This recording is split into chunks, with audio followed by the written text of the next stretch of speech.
Bonjour Fiona, Salut. bienvenue dans cette cave, bienvenue dans ce souterrain de pierre.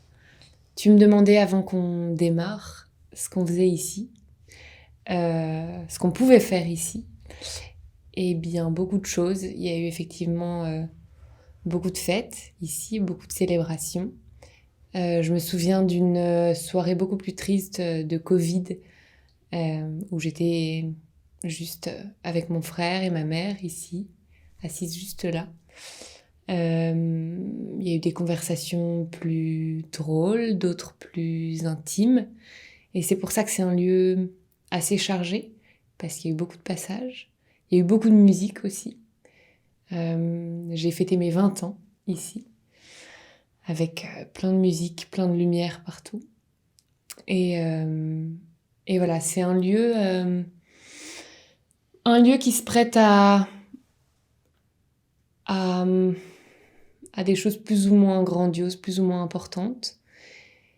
Et je voulais savoir, pour commencer, je voulais avoir ton impression sur ces pierres, sur ce lieu. Et je me demandais si d'ailleurs, toi, grande improvisatrice que tu es, tu pourrais improviser ici. C'est drôle parce que la première chose que je me suis dit en arrivant ici, c'est que ça me rappelle un club de jazz dans lequel je pouvais traîner dans le 18e, qui s'appelait, je ne sais pas s'il existe encore, je crois pas, autour de midi, autour de minuit. Et donc c'est un bar dans lequel on rentre et quand on descend, c'est une cave comme ça, peut-être 2 fois plus grande, mais avec la même hauteur de plafond, en pierre, et avec des groupes de jazz qui se produisaient, de l'ancien jazz, du vieux jazz. Ça ne fait pas partie du tout de ces clubs qu'on a à Châtelet, les clubs qui vont avoir une programmation avec des choses très actuelles. Là, c'est vraiment presque, ça faisait presque un club de jazz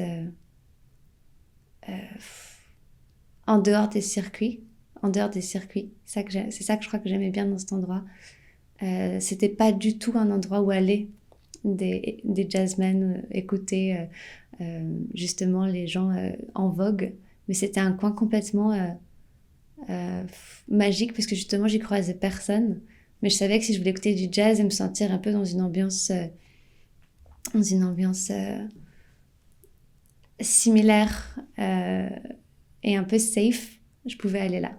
Et donc je suis allée un petit peu dans cet endroit. Et c'est la première chose à laquelle j'ai pensé quand je suis arrivée ici. T'avais quel âge à ce moment-là? Oh, c'était quand j'ai commencé à habiter à Paris seule, donc je sortais du lycée, quoi, j'avais 17 18 ans. C'était un endroit où je me sentais extrêmement euh, protégée, dans le sens où personne ne savait qui j'étais, et j'y allais vraiment comme auditrice pour boire un verre, emmener des amis, mais justement en dehors de ce circuit de jazz qui, à l'époque, me plaisait pas tant que ça en plus. Moi, ce qui m'a frappé en pensant à toi et à ce lieu, parce que c'est un lien que je fais, euh, j'essaie de faire avec les 5 femmes avec lesquelles je discute pour ce cycle de discussion. C'est donc j'ai pensé à ce lieu, j'ai pensé à toi dans ce lieu, et puis je me suis rendu compte en marchant, en parlant un petit peu ici, que ça résonnait. Et l'idée de résonance, je me suis aperçue que c'était quelque chose qui m'évoquait ta personnalité, ta sensibilité, ton rapport au son, l'ampleur, la manière dont en fait tu sembles penser le son, en tout cas le façonner, le créer. Et, et je voulais savoir déjà si ça te parlait et si à la base de toi, la création de ton son, l'idée de résonance était importante. Elle l'est, mais je dirais que c'est encore autre chose qui me, qui me marque et me met dans une situation où je suis très à l'aise avec l'idée de créer justement ou de jouer ou de provoquer des résonances. Euh, c'est l'idée d'un endroit à part. Donc, c'est très drôle comme cette idée d'endroit à part, endroit exceptionnel, en fait, réveille d'autres idées comme si on était un peu en marge du monde et un peu en dehors du monde. Si je suis dans mon salon, ou si je suis dans une salle de musique ou une salle de classe où il y a de la vie autour, où on est dans un processus d'une journée, dans un endroit quotidien, finalement, on a des barrières. Et dans les moments où j'ai pu me retrouver un peu en marge, un peu seule, dans des endroits qui pourtant pouvaient être des endroits qui accueillent du monde, et j'en ai quelques-uns très précis, qui sont presque comme des rituels, là, ça éveille quelque chose qui correspondrait presque un peu à, si je fais un parallèle, aux heures de la vie, très tôt le matin ou très tard le soir, où les gens sont couchés, où on a l'impression d'être en râpe de temps, en râpe de vie. Et c'est à ce moment-là qu'on peut laisser émerger, qu'il advient en fait des choses qui nous-mêmes peuvent nous surprendre. Et un exemple très simple, c'est par exemple si je joue dans une salle de concert, le fait d'avoir 30 minutes dans cette salle de concert et que tout le monde soit parti et que j'ai la salle pour moi, donc peut-être cette idée de résonance, mais pour moi, qu'il y a un moment où les techniciens sont partis manger, les musiciens sont partis manger, je ne suis pas censée forcément être là, mais j'ai cet espace-là, et bien souvent c'est là qu'il va se passer quelque chose. Et la plupart des morceaux que j'ai composés, en fait, c'est dans des fenêtres de 30 minutes où les idées sont arrivées à ce moment-là, et ensuite que je retravaille, bien sûr. Et je pense que l'idée d'avoir un endroit comme ça, qui est une cave, qui n'est pas un salon, qui n'est pas une chambre, qui n'est pas un endroit de passage, mais qui est un peu particulier, et qui est un peu en marge, justement, m'évoque cette sensation de rab, un peu rab de temps, rab de vie, où il peut émerger des choses qui nous surprennent. Tu parles par exemple de 30 minutes, effectivement, donc un temps relativement court, où il y a donc cette idée de temps, ça m'évoque l'idée de temps, de création sur un temps vraiment rapide.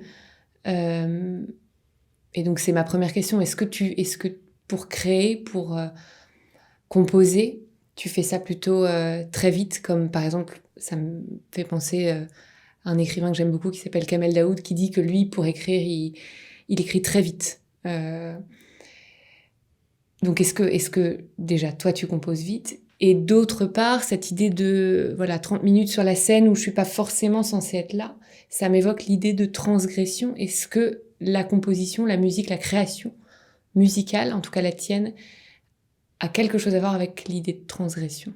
Complètement, et je pense que c'est très sociétal, c'est-à-dire que c'est quelque chose il est plus difficile de légitimer dans...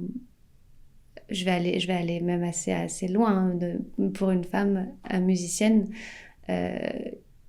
n'ayant pas choisi, n'ayant pas décidé que j'allais être compositrice par exemple, mais d'avoir quand même en fait des morceaux à écrire et de le faire, mais de pas me considérer comme telle, qui est un truc qui a 1000 raisons, mais notamment l'idée de... Je crois que ça vient avec la légitimité, de se dire j'ai quelque chose à dire, j'ai quelque chose à partager, et je pense qu'il y a clairement eu un lien qui a été... qui se situe à cet endroit-là, de me dire, ok, ça c'est un moment où personne n'attend rien de moi, et en fait, c'est à ce moment-là que des choses se mettent à arriver. Je parle d'idées, je parle pas du travail derrière qui consiste à arranger, à produire des partitions, à produire des tissus, de la matière. Et moi, j'écris très vite, encore une fois, parce que je décide de laisser place à l'idée première, j'essaye, à la spontanéité, à ce qui vient, avant de mettre les censures, avant de se dire ça devrait pas être ça, parce que telle forme, parce que telle éducation musicale, parce que le fait d'avoir côtoyé aussi des musiciens, que la manière dont le système est fait, où en fait on s'en met beaucoup de contraintes et beaucoup de limites. Et souvent aussi cette idée que composer, ce serait faire... enfin, cette idée du compositeur qui, à mon avis, berne tout le monde, d'être des heures et des heures...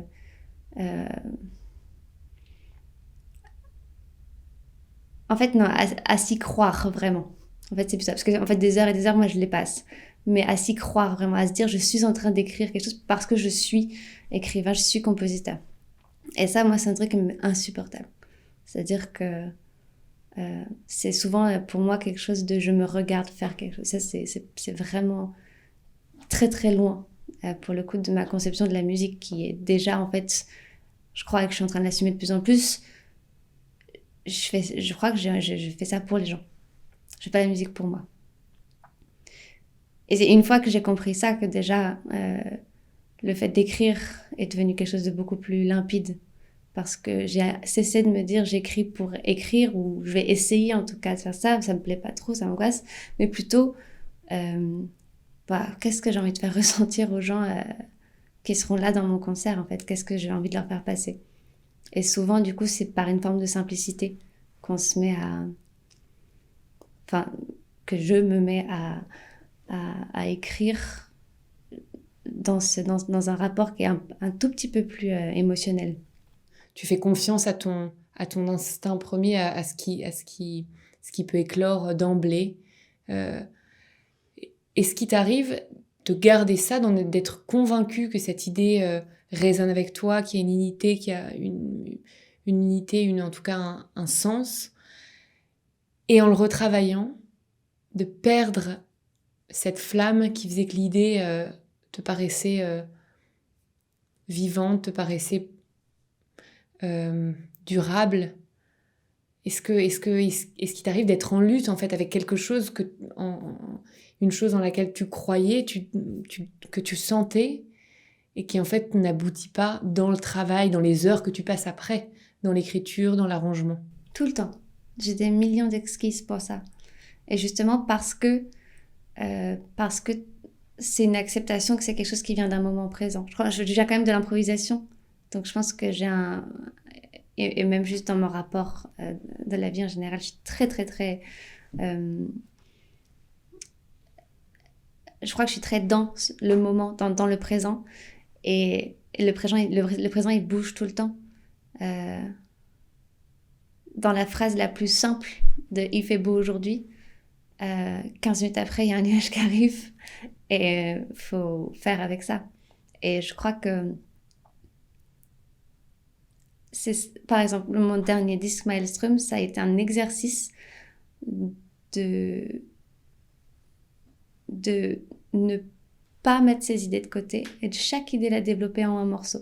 Et c'est drôle parce que du coup, j'ai une feuille de musique où il y a tous les thèmes de Maelstrom qui ont été écrits en une après-midi.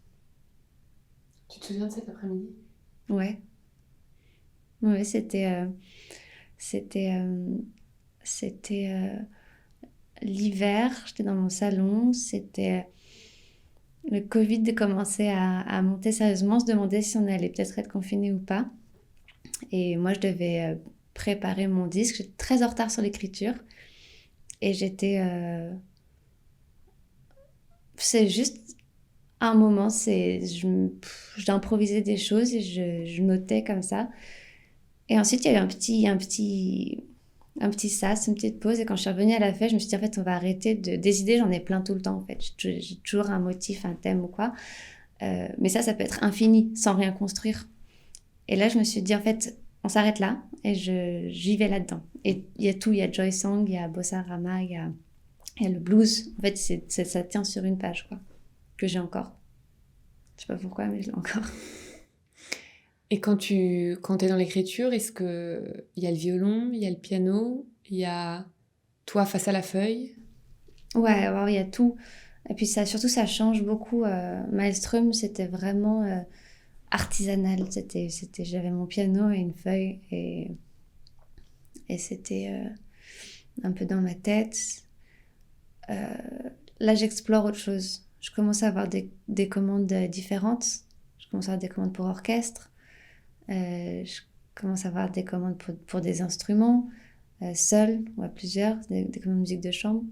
Et donc là, c'est un autre rapport. Et je dirais que je suis en train d'aller aussi explorer en ce moment le fait de composer avec le violon. Parce que le violon n'a pas été une évidence pour ça. Pour moi, c'est deux choses très séparées. Il y avait d'ailleurs, jusqu'à il n'y a pas si longtemps, pour moi, il y avait le violon classique et le jazz. Et déjà, ça a été un vrai chemin d'amener ces deux parties de moi à se rassembler.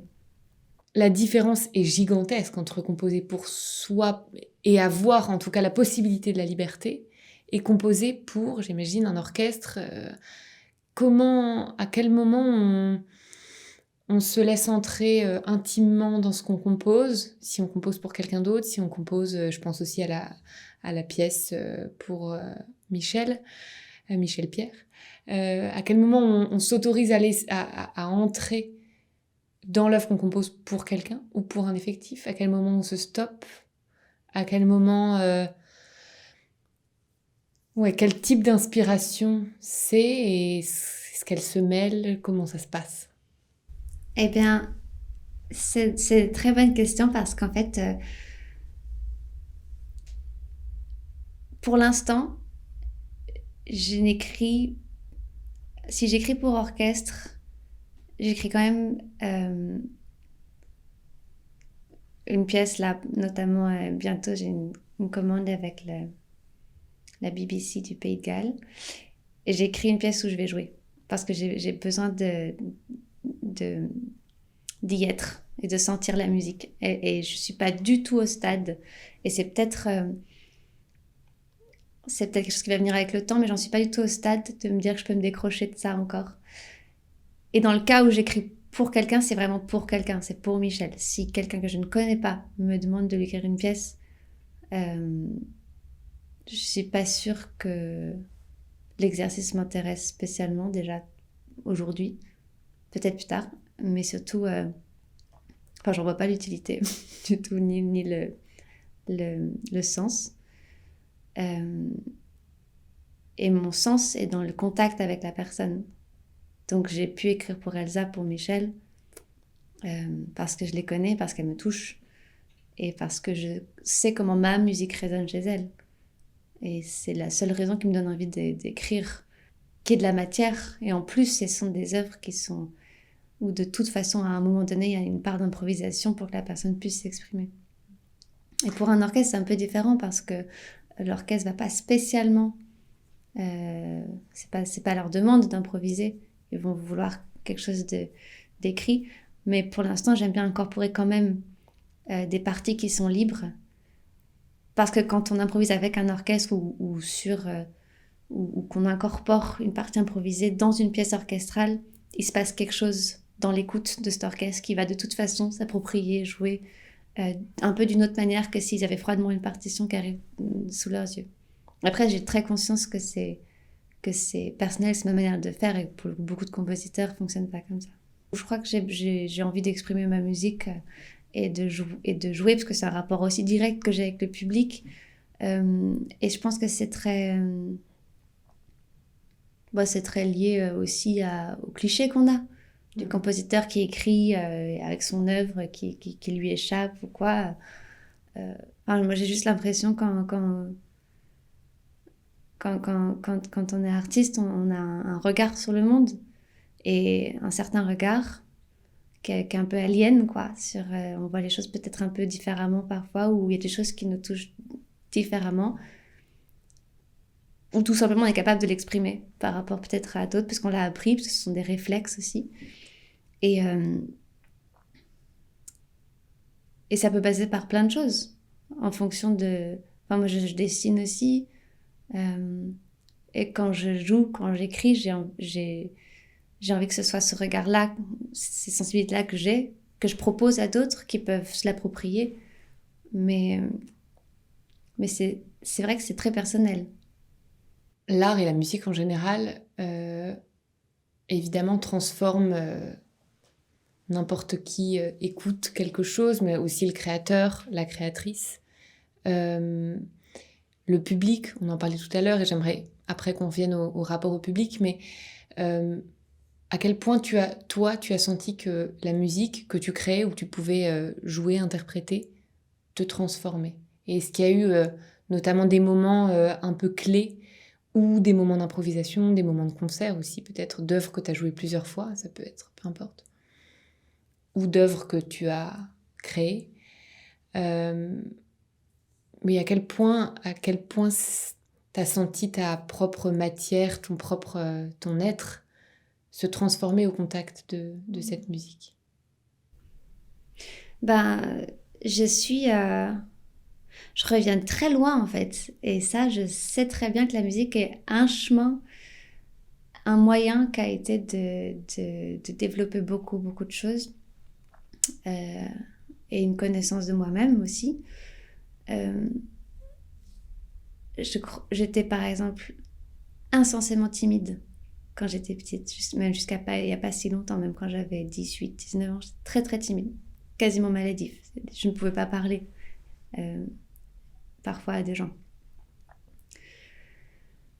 Et du coup, c'est très drôle puisque aujourd'hui, je fais de la direction d'orchestre, donc je passe mon temps à parler à parfois 70 personnes et de diriger avec des gens devant, un public derrière, enfin, d'être à une place, d'être sur un podium. De prendre sa place. Ouais, aussi étrange que ça puisse paraître. Et c'est la musique, enfin, je veux dire, c'est plein de choses. Et c'est aussi le fait d'être allé dans beaucoup de directions et de les ramener ensemble aujourd'hui. C'était beaucoup des défis, parce que beaucoup de choses étaient une première fois. La première fois qu'on se met à improviser, qu'on se met à faire des concerts, la première fois qu'on va travailler un concerto et être capable de le jouer, ça on connaît tous. Mais aussi la musique qu'on écrit, qui pour le coup elle me ressemble beaucoup, je crois. C'est-à-dire que c'est difficile de décrire sa musique, mais je sais qu'elle a quelque chose en général où la première répétition, les musiciens vont rien comprendre, et le fait de construire avec moi, à la fin, en fait, ça prend du sens, et je crois que ça en dit beaucoup sur justement ma manière de voir les choses. Et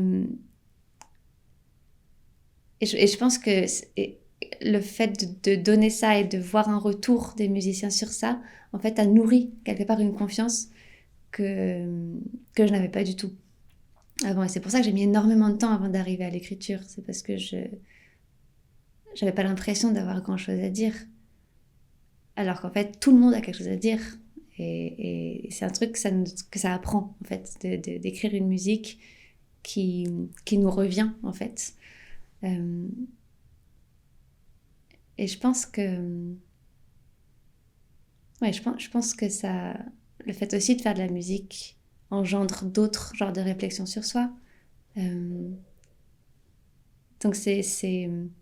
Et encore une fois, moi je parle de musique, je dis souvent que je pourrais faire complètement autre chose. Je sais pas si c'est vrai, je sais pas si c'est vraiment vrai. Parce que je pense que je peux être très contradictoire sur ce sujet-là, parce que j'ai l'impression que tout s'est fait un peu par hasard, et je me suis retrouvée dans cette voie, et beaucoup des rencontres musicales que j'ai faites qui m'ont mise dans des chemins musicaux particuliers, différents, sont le fruit de hasard et de rencontres surtout humaines que musicales. Je me souviens jamais avoir eu un coup de foudre pour le jazz, je me souviens jamais avoir eu spécialement envie d'aller dans une direction précise, mais juste un moyen de rencontrer des gens, d'être avec des gens, et puis en fait de voir à quel point ça éveille. Et je passe mon temps à me dire que ça aurait pu être autre chose, mais en même temps je suis pas vraiment en train de faire autre chose pour l'instant, donc c'est que la matière n'est pas... C'est un peu infini, je crois. À quel point les autres, c'est-à-dire faire de la musique ensemble et l'importance de sentir que tu portes, alors que tu portes un groupe de musiciens, mais que tu es porté aussi par ces musiciennes et musiciens, est important. Et à quel point, oui, tu crées grâce aux autres. Je crois que je vis pour ça. Je déteste jouer seule, ça ne m'intéresse pas trop. Par contre, cette énergie-là, ouais, elle me constitue, quoi. Enfin, je veux dire, j'en ai besoin. Et je crois que ça se voit, en fait. Il y a beaucoup de joie sur scène quand je suis en concert avec justement 10-15 musiciens parce que c'est quelque chose auquel je tiens et ça rejoint un peu la manière dont j'ai d'envisager la musique, c'est-à-dire vous n'êtes pas là au service de mon œuvre, on est là ensemble et avec un matériel qui peut être très simple, qu'est-ce qu'on fait et comment vous amenez vos personnes là-dedans. Et je crois que c'est ça qui m'intéresse le plus. Je crois que c'est Bernstein qui dit il y a deux choses que j'aime par-dessus tout, c'est la musique et les gens, et je ne sais pas lesquelles je préfère. Et je crois que je suis un peu pareil dans le sens où la plus belle chose que ça peut faire émerger, c'est quand même quelque chose de profondément humain. Et ça porte, en fait. Est-ce que c'est aussi une manière de créer, de jouer, de transformer son désir en quelque chose? Est-ce que tu as l'impression que c'est le désir qui est premier? Est-ce que c'est l'instinct? Est-ce que c'est une vision que tu as? Ou est-ce que profondément, au quotidien, en fait, qu'est-ce qui te guide? Est-ce que c'est un désir que tu sais écouter, que tu sais déterminer? Et ou est-ce que c'est un peu plus intellectuel que ça? Est-ce que c'est que organique? Non, c'est intéressant parce que je pense que c'est quelque chose qui change au fil du temps et avec la connaissance qu'on a de soi. C'est-à-dire que j'ai toujours fait du jazz et au début, j'ai toujours continué sans trop savoir pourquoi je continuais ça. Et c'est pour ça que je gardais un pied dans le classique et je développais autre chose parce que pour moi, c'était très étrange dans le sens où c'est pas une musique qui me portait vraiment ou qui me rendait spécialement heureuse. Les gens avec qui je pouvais travailler étaient très bons musiciens, mais j'étais pas à l'endroit encore où j'étais capable de proposer quelque chose qui avait vraiment du sens pour moi. Et en même temps, c'est normal quand on a 20 ans, en fait, on est en recherche de ça différemment quand on a 30 et probablement 40 et 50 etc. Et je pense que la question de ce qu'on veut vraiment et ce qu'on cherche vraiment, elle émerge en cherchant aussi. Et ça, c'est un truc qu'on apprend à accepter avec le temps. C'est presque un peu décevant quand on s'en rend compte et en même temps, c'est aussi excitant parce que c'est aussi quelque chose d'assez infini. C'est décevant quand on s'en rend compte parce qu'en fait, on est déjà au-delà de ce qu'on cherchait. Ouais, bah ouais. Et en fait, c'est sans fin. Et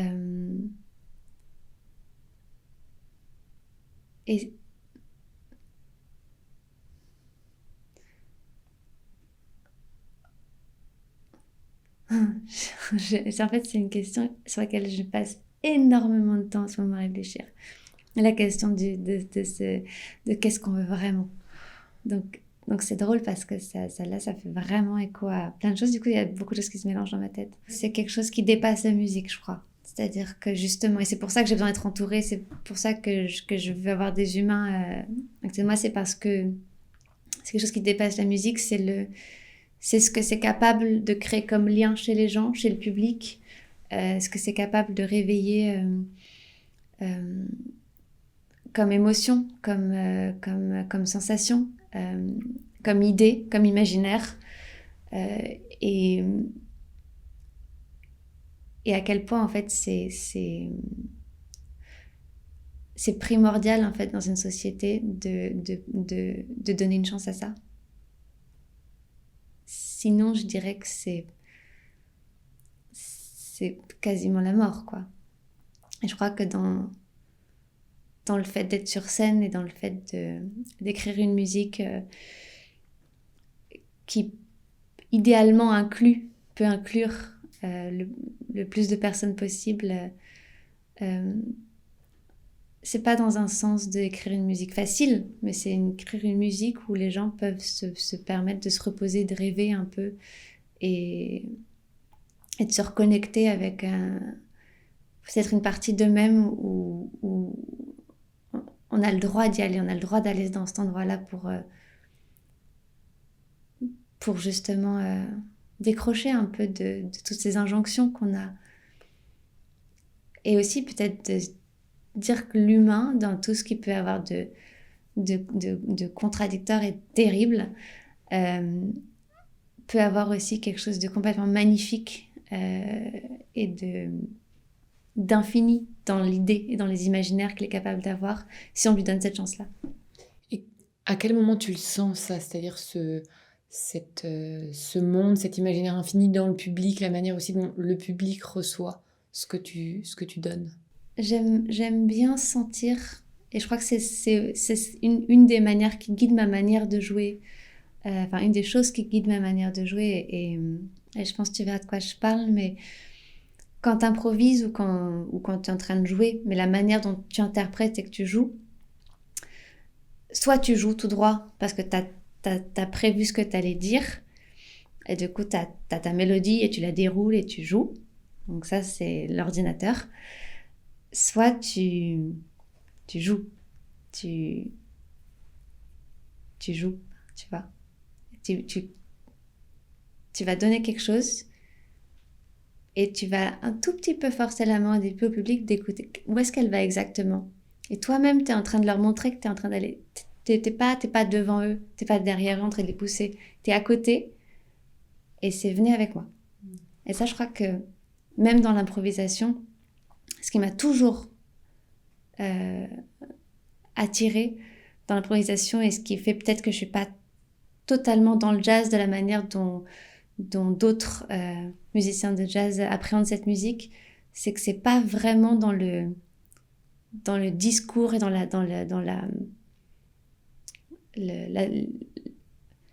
l'harmonie et dans le phrasé, dans la dialectique que je vais trouver quelque chose qui va me plaire, c'est-à-dire je vais pas me dire comment j'aborde ce triton, comment je le renverse, la technique, si elle n'est pas complètement au service de quelque chose qui, avec la plus grande et pure simplicité, en fait, est capable de parler à quelqu'un, va vraiment pas trop m'intéresser. Et j'ai jamais d'ailleurs, en fait, beaucoup accordé d'importance à ça, ce qui a été compliqué au début, mais maintenant je l'assume assez. Mais plutôt de dire comment, avec 4 notes, en fait, on peut vraiment essayer d'avoir l'attention absolue, ou absolue, peut-être le mot est grand, mais l'attention de quelqu'un, qu'il ait l'impression qu'on lui parle à lui et qu'il a une place. Et ça, vraiment, avec la mélodie la plus simple au monde, en fait, c'est déjà un immense challenge. C'est-à-dire que tu joues ta phrase, mais tu as conscience que tu n'es pas seul. Tu la joues pas pour toi. Tu essayes de l'emmener et d'emmener les gens aussi. Mais à quel moment ça, tu l'as compris? Je crois que je le faisais de manière non réfléchie, spontanée. Parce que je pense que les gens, dans les commentaires que j'avais des gens ou dans les critiques que je pouvais avoir, ça correspondait pas à ce que moi j'essayais de mettre dans ce que je faisais. Moi, je voulais que ce soit flamboyant, que ce soit hyper virtuose. À l'époque, je faisais beaucoup de manouches, donc ça va très vite. Il y a cette expression, les 24 heures du manche.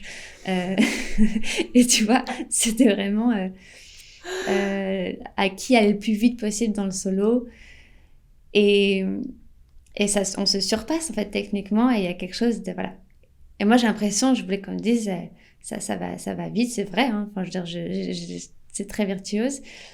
Mais c'était plus sur... elle, on l'écoute quand elle joue. Elle, il y a quelque chose qui passe, qui est différent. En fait, c'était pas sur ce sur quoi j'étais en train de mettre toute mon énergie. Et après, c'est un truc de lâcher prise. C'est-à-dire, quand on se dit... Je suis pas obligée de sortir une dissertation de philo pour avoir une place dans ce monde, mais je peux juste m'asseoir à une table et dire « Waouh, il fait beau aujourd'hui ». En fait, ça suffit déjà. Et dans la musique, c'est pareil.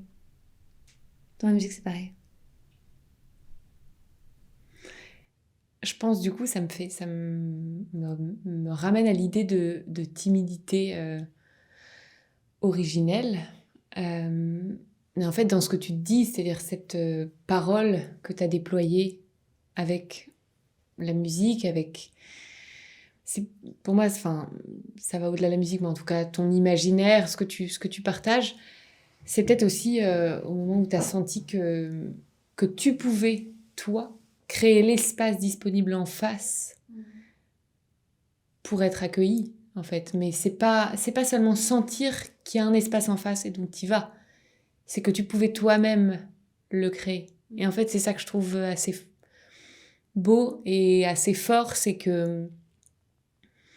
d'être capable de non seulement de prendre une place, mais de se créer, de façonner son propre, l'espace où on va trouver sa propre place. Je sais pas si ça... C'est très juste. Et en plus, je vais aller plus loin. Je crois que tout le monde a cette capacité-là. Et c'est ce qu'on l'ignore.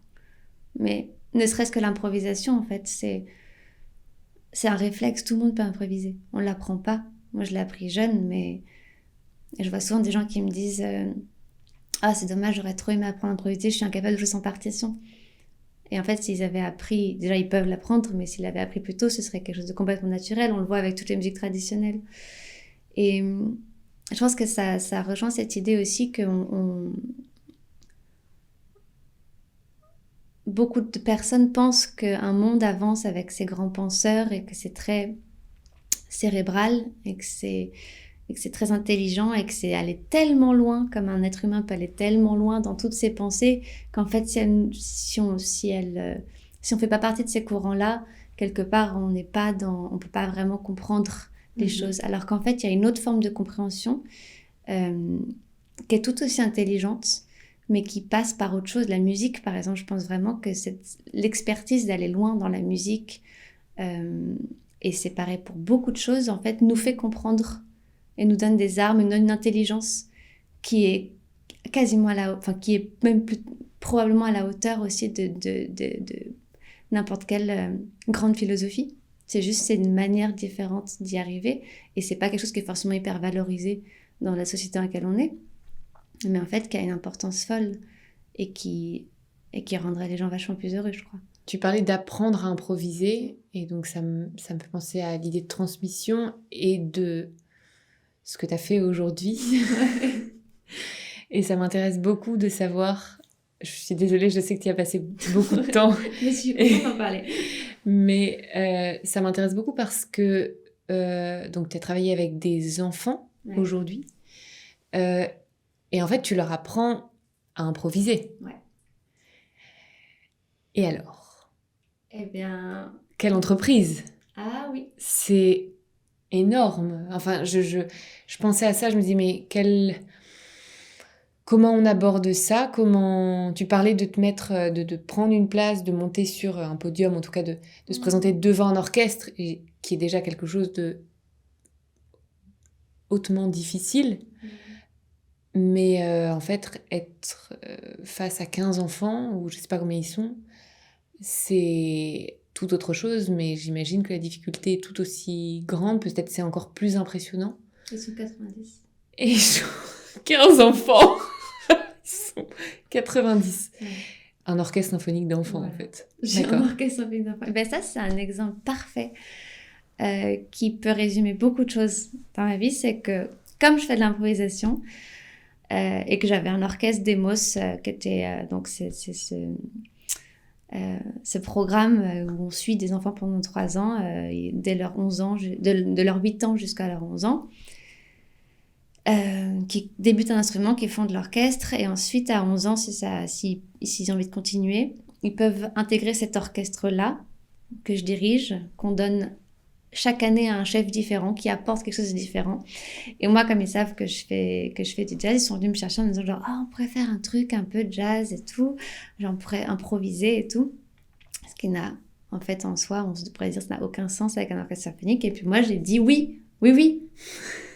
On va faire ça. Mais c'est fabuleux. Mais c'est juste qu'en fait, non seulement je ne savais pas du tout ce que j'allais faire. Donc voilà, je me suis mise exactement dans la situation dans laquelle ça m'est toujours arrivé et qui m'a fait avancer. Donc maintenant, je n'hésite plus. mais c'est-à-dire de déséquilibre, de je ne sais pas où je vais, je me pousse moi-même et je suis obligée de mettre un pas pour me rattraper et on y va. Et c'est ça qui fait qu'on apprend beaucoup de choses, parce qu'en fait, j'avais aucune idée de quoi faire, comment faire si c'était possible. Mais il y avait le désir d'y arriver. Ou d'arriver à quelque chose. Non, je peux même pas dire que j'avais le désir d'arriver. Non, je me suis retrouvée dans cette situation de me dire, waouh, en fait, je dois le faire. Bah oui, il y a un concert. Et il faut mais tu choisis de dire oui, quand même. Oui, je pense. Oui. C'est pour ça que je parle de désir. J'ai pas la synthèse absolue de pourquoi et de comment je me suis retrouvée là. Mais ouais, je crois que je veux toujours prendre la chance. C'est peut-être un défaut, hein, mais j'ai toujours la peur de me dire qu'on peut passer à côté de quelque chose et ce serait grave. Ce serait grave. Bah, là, en l'occurrence, oui, parce que il se passe plein de choses avec cet orchestre, et notamment des enfants qui se sont révélés, des enfants qui n'étaient pas forcément très bons dans la lecture de notes classiques. C'est des enfants qui ont 3-4 ans d'instrument. Le niveau technique individuel est franchement mauvais, en fait, même par rapport à des élèves de conservatoire. Et même s'il y en a qui rattrapent, qui essayent, c'est juste impossible de leur demander d'être aussi forts que des gens qui ont eu des cours individuels pendant 4-5 ans. Donc, en fait, qui peuvent, à certains endroits, galérer avec la partition. Donc, on joue aussi du Borodine, du Strauss et tout. Et voilà, je vois certaines personnes vraiment ne pas y arriver. Et ces personnes-là, en fait, se sont découverts avoir une fibre, un talent, quelque chose, sur un rapport au rythme qui n'existe pas en classique, de swinguer, en fait, sur 3 notes, 4 notes que je leur donnais. Donc, j'ai fait partir une basse, j'ai fait partir des claquements de doigts, j'ai donné 3-4 notes. Au début, je leur fais question-réponse. Donc, ils regardaient leur pupitre, ils ne savaient pas quoi j'ai. Puis en fait, ils ont commencé à utiliser leur oreille. Et quand ils ont commencé à faire ça, je me suis dit, ils ont une super oreille, en fait. Parce que eux qui n'arrivent pas à faire ré, fa, sol quand ils le voient écrit, quand ils l'entendent, ils arrivent très bien à le faire. Donc, on a commencé comme ça. Et au fur et à mesure, j'ai lâché. Et c'était parti. Ils ont décollé. Et surtout, voir des gens prendre confiance et conscience de ce truc qu'ils ont. Enfin, c'est pas rien pour j'ai une petite clarinettiste là qui a très peu confiance en elle, qui a sorti une impro. Et en fait, il y a tout l'orchestre qui a hurlé à la fin de son truc. Et je l'ai vu dans ses yeux. Enfin, c'était... elle s'en remet pas, je crois. Et elle va faire un solo au concert, à la Philharmonie. Enfin, ça va être un grand moment pour elle. Et ça, par exemple, je reviens à ce moment où on m'a dit « Tu veux faire ça ?» où je me dis « C'est impossible, ouais. » C'est impossible, ouais. Et je suis trop contente. Mais c'est magnifique. Ouais. C'est magnifique. Est-ce que tu adaptes aussi le langage, tu leur parles, et j'imagine que peut-être au bout d'un moment tu leur parles moins, mais tu utilises un code. Ah ouais, je fais passer tout par le corps. Par les gestes. Ouais. En fait, au début, j'ai rien fait, j'ai joué. Je leur fais ça, ils ont compris qu'il fallait qu'ils jouent. J'ai refait ça, puis on a commencé à échanger. Après, j'ai donné 4 notes au basses qu'on commençait à tourner en boucle. Après, je leur ai fait un signe. Si je te fais ça, c'est 2 pêches. Et ils ont commencé à suivre mes gestes. Mais en fait, oui, ça s'est passé beaucoup sans parole. Mais c'est le meilleur moyen d'apprendre ça. Hein. Si on parle trop... Et comment toi, la musicienne que tu es aujourd'hui, en voyant ces enfants en fait en train de découvrir ce qu'ils sont, ce qu'ils peuvent faire, ce qu'ils veulent pas, est-ce que tu te revois toi dans ton propre apprentissage, dans ta découverte de ça? Est-ce que c'est vertigineux aussi un peu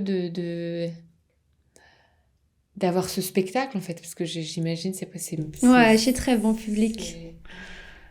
Ouais, c'est assez émouvant. Après, je pense que j'étais... oui, dans le sens où, comme j'étais très, très timide et pas forcément... c'était pas évident le contact aux autres enfants quand j'étais plus jeune. Le fait de rencontrer notamment Didier Lecout, qui m'a qui m'a fait commencer à improviser et de voir un premier regard dire oh là là, c'est vachement bien ce que tu fais, t'es super doué, d'avoir ça qui émergeait alors que j'avais commencé le violon, j'avais failli redoubler mon examen classique au début. Enfin, j'étais vraiment pas partie pour que ça marche vraiment très bien. Je maîtrisais pas trop le stress des examens et tout. Et ça, c'est clair que ça a été le premier, ça a été le premier élément où j'ai commencé à me dire ah j'ai quelque chose qui marche bien, qui a l'air d'être voilà, ça c'est le tout début. Et après en fait c'est une pelote que tu tires et en fait j'aimerais bien, et c'est pas possible de le faire tout le temps, mais en même temps je vois à chaque fois, je les vois tous les mois, à chaque fois il y en a de plus en plus qui ont envie d'improviser, donc ils se lancent en fait. C'est ça que je trouve fabuleux, mais de dire, et ça aussi ça dépasse la musique, mais vous avez tous une place là, vous avez tous quelque chose à dire, il n'y en a pas un qui est moins intéressant que l'autre, et c'est des barrières après, c'est des choses qu'on nous fait croire. Et ce serait bien mieux si tout le monde se disait ben voilà, ça c'est moi, et j'ai pas du tout peur de vous le montrer. Et j'improvise sur 2 notes, mais c'est qui je suis maintenant, là, aujourd'hui, en ce 16 avril. Voilà. Et ce sera autre chose dans un mois, et ce sera autre chose dans 2 ans, et juste me donner une chance à ce présent-là. Merci. Merci.